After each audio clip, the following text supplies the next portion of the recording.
Soft পার্সোনালিটির মানুষ হওয়ার কারণে জীবনে যখন বারবার ধাক্কা খাওয়া লাগে তখন আমরা খুব বাজে ভাবে বদলে যাই।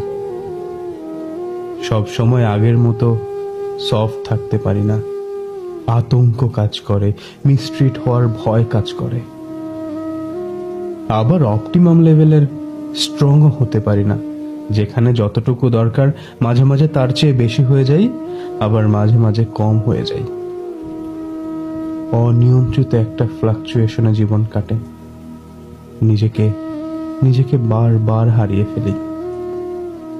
কেন মানুষ আমাদের ইনোসেন্স নিয়ে এরকম করে?